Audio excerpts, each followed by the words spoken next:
This channel does not promote any violent, harmful, or illegal activities. All content provided by this channel is meant for an educational purpose only. Brought to you by V-Guard, co-powered by Sensodyne ও Bhimal, বলো কথা কেশরী। বাংলায় বোমা বারুদের শেষ নেই। ভাঙড়ে ফের বোমা উদ্ধার ঘিরে চাঞ্চল্য। রঘুনাথপুরে 3টি তাজা বোমা সহ গ্রেপ্তার এক ব্যাগে বোমা নিয়ে যাওয়ার সময় সন্দেহ হয় স্থানীয়দের। কাশীপুর থানায় খবর দিতেই পাকড়াও সালাউদ্দিন মোল্লা নামে এক যুবক। অশ্লীল ছবিতে স্কুলের প্রাক্তন ছাত্রীদের মুখ বসানোর অভিযোগ। প্রাক্তনীদের মুখ বসিয়ে প্রধান শিক্ষিকাকে ফোনে পাঠানোর অভিযোগ। প্রধান শিক্ষিকার কাছে টাকা আদায়ের চেষ্টা। বারাসাত কালীকৃষ্ণ স্কুলের ঘটনায় ব্যাপক চাঞ্চল্য। বারাসাত থানায় অভিযোগ জানিয়েছেন প্রধান শিক্ষিকা। প্রধান শিক্ষিকার দাবি, পাকিস্তানের নাম্বার থেকে ছবি পাঠানো হয়েছে। তদন্ত শুরু করেছে বারাসাত থানার পুলিশ।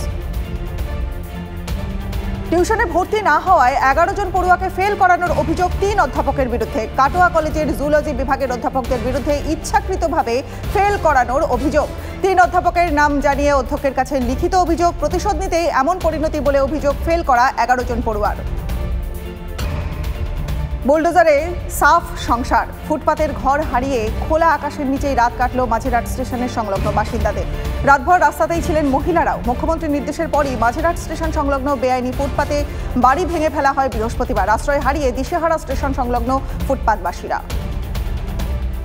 দক্ষিণ পূর্ব রেলে 202টি লোকাল ট্রেন এবং একাধিক এক্সপ্রেস ট্রেন বাতিল। খড়গপুর শাখার আন্দুল স্টেশনে মেরামতির কাজের জন্য যাত্রীদের হয়রানির আশঙ্কা।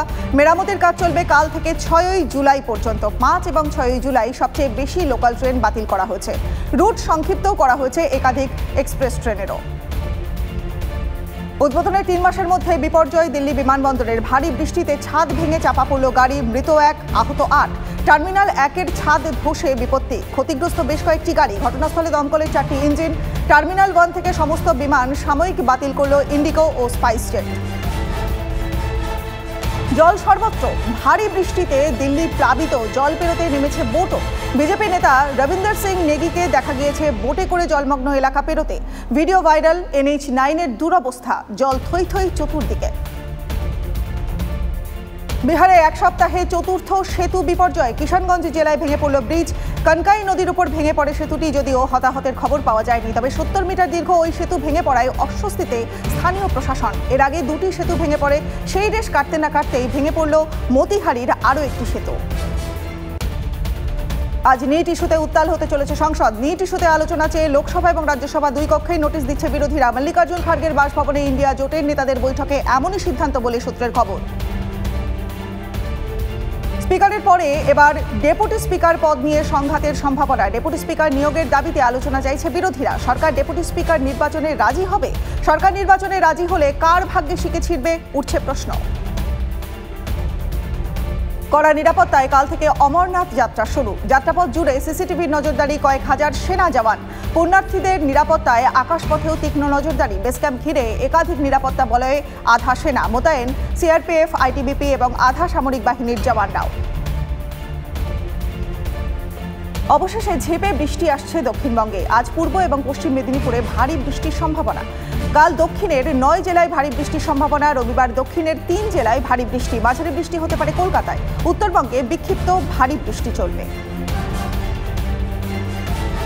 প্রবল গরমে পুড়ছে পাকিস্তানের করাচি। তাপমাত্রা বাড়ার সঙ্গে সঙ্গে পাল্লা দিয়ে বাড়ছে মৃতের সংখ্যা। এক সপ্তাহে 500-রও বেশি মানুষের মৃত্যু হয়েছে বলে খবর। বমি, ডায়রিয়া, প্রবল জ্বর নিয়ে হাসপাতালে ভর্তি হচ্ছেন বাসিন্দারা। করাচির পাশাপাশি তাপপ্রবাহে পুড়ছে সিন্ধ প্রদেশও। ভয়াবহ বন্যা এবং ভূমিধসে বিপর্যস্ত নেপাল। প্রাকৃতিক দুর্যোগে এখনো পর্যন্ত মৃত 28, নিখোঁজ বহু। হতাহতের সংখ্যা আরও বাড়ার আশঙ্কা রয়েছে উদ্ধারকারীদের। সবচেয়ে খারাপ অবস্থা কাঠমান্ডু থেকে 125 কিলোমিটার দূরের লামজুং জেলার। ভারী বৃষ্টিতে সবচেয়ে খারাপ অবস্থা পার্বত্য এলাকায়। দুর্যোগে বিধ্বস্ত নেপালের 33টি জেলা। গতবারের T20 বিশ্বকাপ সেমিফাইনালের বদলা। ইংল্যান্ডকে 68 রানের বিশাল ব্যবধানে হারিয়ে ফাইনালে ভারত। রোহিত সূর্যর অনবদ্য ইনিংসে ইংল্যান্ডকে 172 রানের টার্গেট দেয় ভারত। মাত্র 103 রানেই অল আউট ইংল্যান্ড। 2014 সালের পর ফের T20 বিশ্বকাপের ফাইনালে ভারত। ট্রফির ম্যাচে ভারতের প্রতিপক্ষ প্রথমবার ফাইনালে ওঠা দক্ষিণ আফ্রিকা।